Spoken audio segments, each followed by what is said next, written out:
So hello everyone, मेरा नाम है अनुष्का और आज के इस पर्टिकुलर वीडियो में हम एटॉमिक हैबिट के चैप्टर नंबर 8 और 9 को डिसेक्ट आउट करेंगे।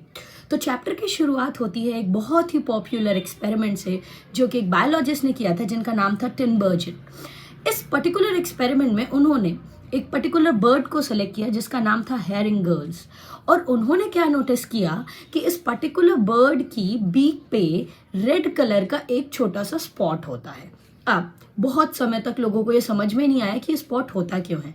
जब इन एनिमल के पैटर्न को ऑब्जर्व किया गया काफ़ी लंबे समय तक, तो ये पाया गया कि जो इनके बच्चे होते हैं, सिबलिंग्स होते हैं, जब इन्हें भूख लगती है तो ये अपनी मम्मी के उस रेड बीक पे जो रेड स्पॉट है उस पे जा करके बार बार दे पोक again and again, and that gives the mother stimulus कि हाँ, my kids are now hungry and I need to feed them, right? They cannot verbally communicate, right? So this is how nature has designed them to communicate.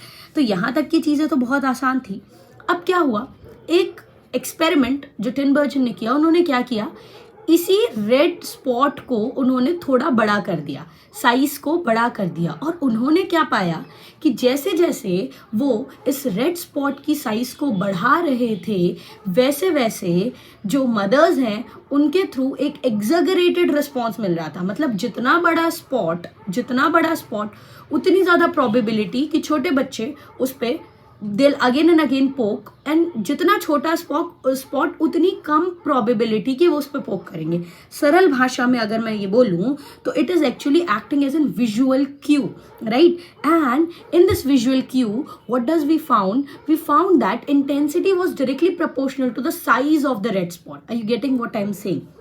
सो इसको बोलते हैं हम लोग सरल भाषा में सुपर नेचुरल स्टिमुलाई, यानी जो नेचुरल स्टिमुलाई है उससे थोड़ा एग्जैगरेटेड। ठीक है, एक और एक्सपेरिमेंट किया गया जिसमें हमने ग्रे लेग गूस को स्टडी किया। अब ये एक ऐसा पक्षी है जो जब भी अपने खाने को ढूंढने जाता है तो वो अपने अंडों को एक जगह पे स्थापित करके जाता है।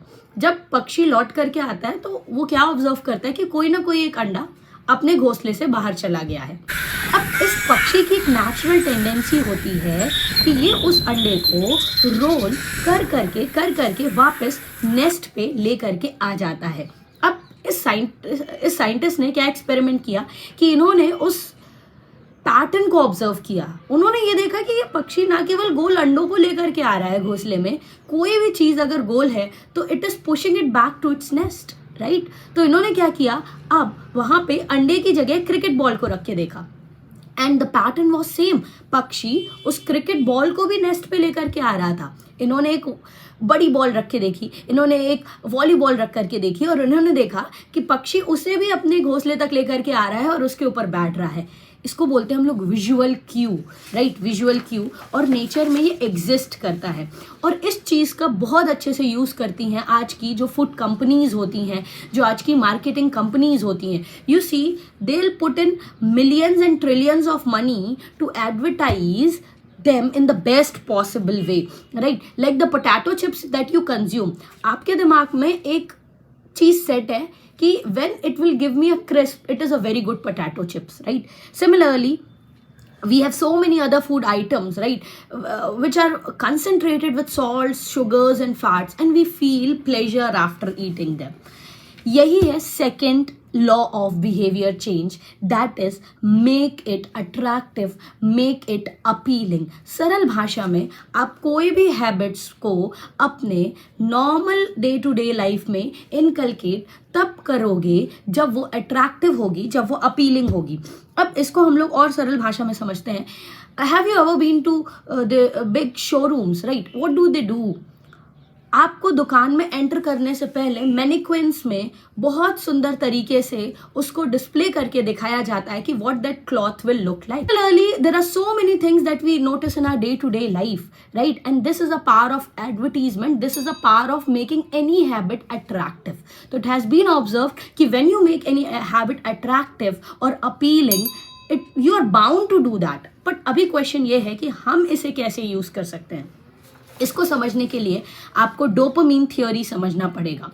Dopamine is a craving hormone, and we generally have this conception that it is a very bad hormone, like whatever bad habits we are on to, that is because of dopamine. But the point is, dopamine is a bad hormone, but an experiment was done. I'll explain you this with an experiment. So James Holt and Peter Millen नाम के दो scientist थे और उन्होंने एक experiment किया और उन्होंने क्या किया कि चूहों के दिमाग में डोपामीन न्यूरोट्रांसमीटर को ब्लॉक कर दिया. डोपामीन एक न्यूरोट्रांसमीटर है जिसको इन्होंने ब्लॉक कर दिया. और इन्होंने क्या पाया जब डोपामीन ब्लॉक हो गया तो चूहों के अंदर इच्छा ही खत्म हो गई कुछ खाने की. Even they were not moving from one place to another. They were just lying at one place. ना वो कुछ खा रहे थे. They are not communicating with one another. They're not having intercourse. And with due course of time, it was observed in that experiment that all those mouse they died. कहने का मतलब ये है कि dopamine is not just the pleasure hormone, it is the survival hormone also. आपके अंदर किसी चीज को करने की जो तीव्र इच्छा है वो जेनरेट करने का पावर है इस हार्मोन के पास, that is dopamine. That means it is the hormone of motivation, learning, memory, punishment and voluntary movement, right? Now, dopamine spike comes when we anticipate pleasure, that is even before experiencing pleasure. Now, this is a very beautiful thing. I trip with my friends. अब अभी trip में जाने में 3-4 दिन हैं, पर मैं उससे पहले अपने कमरे में ये सोचूंगी कि हम ट्रिप पे जाएंगे तो हम ट्रैकिंग करेंगे, हम ये करेंगे, हम वो करेंगे, हम राफ्टिंग करेंगे, etcetera etcetera etcetera etcetera. I have created so many scenarios in my mind and I get pleasure even when I'm thinking about them, right? Are you getting what I'm saying? और scientist यही बोल रहे हैं कि अब जो dopamine का जो हाइक आता है या स्पाइक आता है वो इवन बिफोर आप उस एक्टिविटी को करते हो उससे पहले आ जाता है. That means when you are anticipating that activity. For example, I open Zomato app and I saw very crispy samosas और वो जस्ट अभी अभी गरम गरम तेल से बाहर निकल करके आ रहे हैं. समोसा नहीं खाया पर अभी मैं समोसे के बारे में सोच रही हूँ. उस सोच करके जब मैं उसे सोच रही हूँ, again I get a dopamine spike. Similarly, when we talk about the porn websites, right? Even when you get a stimulus, right? You get any kind of, I should say, stimulus, जिसको हम लोग Q बोलते हैं. जैसे आपको stimulus मिलता है, आप वो एक्टिविटी करने भी गए नहीं हो, केवल क्यू मिला है. हमें हमारे ब्रेन में जो डोपामीन का स्पाइक होता है वो केवल क्यू से ही आ जाता है ना. That is what they are saying. So every action is taken because of anticipation that precedes it, है ना. मुझे ऐसा लगता है कि ये करके मुझे ज़्यादा सुख का अनुभव होगा, so I start doing that and that is a power of dopamine, right. Brain में हमारे बहुत सारे सेंटर्स होते हैं, not get into that. Actually they are working on this, right. और उनका ये काम होता है कि वो हैबिट्स को इस तरीके से बनाएं या उन्हीं चीज़ों को हैबिट्स बनने दें जिनके केवल एंटिसिपेशन से हमें प्लेजर आए. और इसीलिए we are trapped into the loop of bad habits. Now हम इसे कैसे यूज कर सकते हैं? And that's a very popular theory that is called as temptation building concept. Now, habits को attractive बनाना है. बहुत सिंपल सा एक एक्सपेरिमेंट किया गया एक साइंटिस्ट ने जिनका नाम रोनान था, and he was an engineer in Ireland. अब उन्होंने क्या किया, he was on to the habit of watching Netflix entire day and he knew that he has to go gym, he has to work on himself, he was obese. उनको ये सारी चीज़ें पता थी. अब इन्होंने क्या किया, इन्होंने एक सॉफ्टवेयर डिज़ाइन किया जिसमें इनकी जो वो साइकिल है ना, on which he has to exercise, वो साइकिल इस तरीके से ऑपरेट हुई इनके नेटफ्लिक्स के साथ, इनके नेटफ्लिक्स ऐप के साथ, कि जब तक ये उस पर्टिकुलर साइकिल में एक रिस्पेक्टिव इन्होंने रख दिया कि इतने पैडल्स में मारूंगा या इतने किलोमीटर्स में रन करूंगा इस पर्टिकुलर वेलोसिटी से, तभी नेटफ्लिक्स का ये ऐप ओपन होगा. It's not practically possible for us to do that, but you understand the concept. इन्होंने अपनी एक बुरी आदत को अपनी एक एडिक्टिव आदत के साथ स्टैक कर दिया. इसका मतलब ये नहीं है कि हमें एडिक्टिव आदत को हमेशा बना करके रखना है, right. Gradually you will understand this and you will realise that you will addict with a good habit and you will leave that bad habit. हम में से बहुत सारे लोगों के साथ सबसे मेजर प्रॉब्लम यही है कि we are very stubborn, right, and we feel as if कि हम एक दिन में ही सब कुछ बदल देंगे, and that's not practically possible. We need to gradually work on our things, right?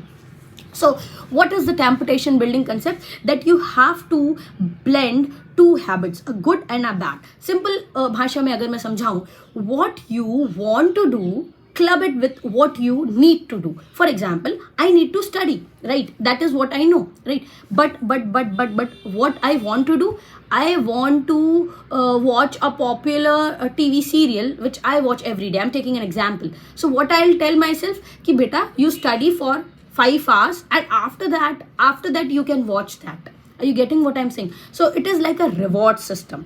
So you're more likely to find behavior more attractive if you get to do one of your favorite things at the same time. So we are not just individuals, we are social beings. So now I'm beginning the 9th chapter of the Atomic Habit, that is how your friends and family, they influence your habit.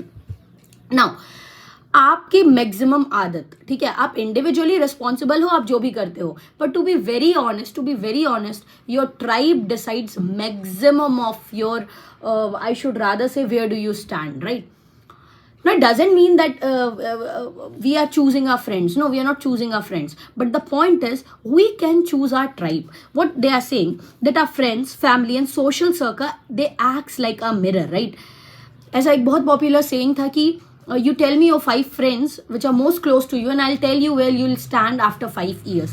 और ये आपके ऊपर नहीं है, ये आप खुद नहीं कर रहे हो, है ना? आपको पता है कि आपका दोस्त गलत कर रहा है, आप जानते हो वो चीज़ गलत है, पर फिर भी आप वो करने लगोगे. क्यों? क्योंकि इवोल्यूशनरी हम ऐसे बने हैं. अर्ली ह्यूमंस जब जंगलों में घूमते थे तो वो झुंड में रहते थे, they were living in groups, right? और उस समय एक बहुत पॉपुलर नोशन था कि भाई जो अकेला रह जाएगा वो खतरे में है, ना उसे खाना मिलेगा, ना उसको सेफ्टी मिलेगी, when he will be deprived of everything.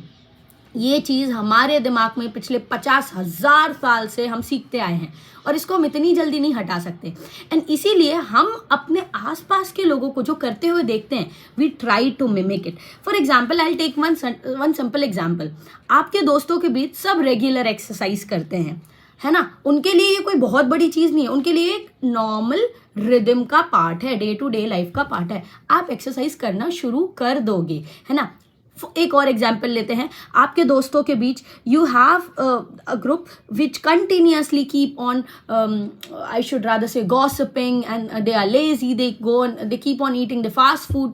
आप शुरू में रेजिस्ट करोगे, आप 1 महीने 1.5 महीने रेजिस्ट करोगे, बट आप जब उन्हीं के साथ कंसिस्टेंटली रहोगे, there will be a time when you will become like them, right?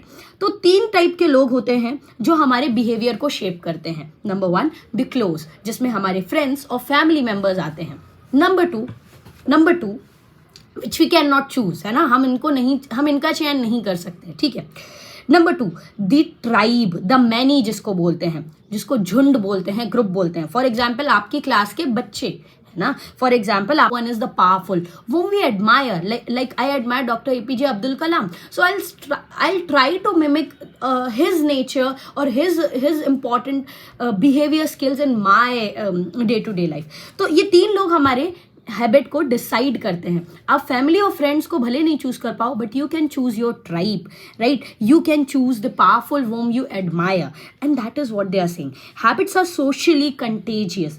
Join the culture where your desired behaviour is the normal behaviour. मतलब, तो आपको अभी क्या करना है, सरल भाषा में समझो. ऐसे ग्रुप को ज्वाइन करो where your desired habit is common, right? Like मेरे को दिन में 3 घंटे पढ़ने में भी दिक्कत हो रही है, तो मैं ऐसे ग्रुप को ज्वाइन करूं या ऐसे लोगों के बीच रहूं जिनके लिए बिल्कुल नॉर्मल है, राइट? स्टडी ग्रुप्स हो गया. I have just taken an example, right? You can join the fitness group. आपकी जो भी कमी है उस हिसाब से आप काम कर सकते हो. दूसरी चीज जो आपको करनी है, build identity based motivation. That's very important, right? Like I am a kind of person who exercise daily. अगर मैं खुद को ये बोल रही हूँ, मेरा मन करे नहीं करे, पर मुझे पता है कि मैंने खुद के नज़रों में अपनी ये इमेज बना रखी है, तो मुझे उठना है और मुझे एक्सरसाइज करना है, भले कुछ ही हो. और जितने टॉप क्लास 1% ग्रुप होते हैं, एलाइट लोग होते हैं, whether it is Bruce Lee, Michael Phelps, है ना, Michael Jordan, Sachin Tendulkar, Virat Kohli, everyone, they have a very clear and very ambitious image of themselves, right? वो ऐसा मानते हैं कि वो ऐसे हैं और इसीलिए आज वो ऐसे हैं. And third thing that you have to do is choose your tribe wisely, because imitation is inevitable. आप इसको avoid नहीं कर सकते. Choose your circle to choose your future. Now, how am I going to help you in this? So, we have decided that we'll create a 1% better tribe group, right? The name of the group is 1% better tribe. अब इसमें irrespective of your age, right? Whether you are a child, whether you are an adult, whatever, irrespective of your gender, irrespective of your occupation, whatever you are on to, right? Irrespective of your locality, wherever you are living, what you have to do is, आप आज एक काम करिए, आप 5 आदतें ऐसी चयन करिए या 5 ऐसी हैबिट लिखो जिस पे आपको काम करना है. जैसे मैंने अभी सुबह लिखा कि मुझे 11 बजे से पहले सोना है, 5 बजे से पहले उठना है या 6 बजे से पहले उठना है. ये दूसरी चीज़ मैंने लिखी. तीसरी चीज़ मैंने अपने लिए लिखी कि मुझे कम से कम 10 पेज किसी किताब के पढ़ने हैं अदर देन माई एकेडमिक बुक्स, या मेरे को एक यूट्यूब शॉर्ट अपलोड करना ही है. तीसरी आदत. चौथी आदत, I'll exercise daily for 30 minutes, right? Wherever possible, however possible, 30 minutes का टाइम निकाल के मुझे एक्सरसाइज करनी है. और पांचवी आदत, that I'll study every day for minimum, I'm taking an example, 5 hours, कि 5 घंटे मुझे हर दिन मिनिमम पढ़ने ही हैं. मैंने अपने लिए 5 आदतें बना ली. अब now what I'll do, I have decided these 5 habits for me, right? And we'll make a consistency, I'll say a checklist type of things, right? तो आपको क्या करना है, आपको भी अपने लिए your name, right? Your name, you have to text me these things. I'll send you the details. You have to send me your name, the 5 habits you want to inculcate within you, right? And what we'll do, and I'll add you onto that group, right? अब उस group में what we'll do, for 21 days, we'll check the people who are most consistent, and those people who are most consistent will remain in that group, and rest others will be eliminated from that group. अब इसमें हमें क्या करना है? Every day, at the beginning of the day, you'll have to tell what were the things you were supposed to do today, and before sleeping, you will, in a very precise way, you'll ensure accountability and you'll tell what you did. That is very, very, very important. So you can send me your details in that particular account, and we'll start this from 27th of October, right? After Diwali, we'll start this campaign, right?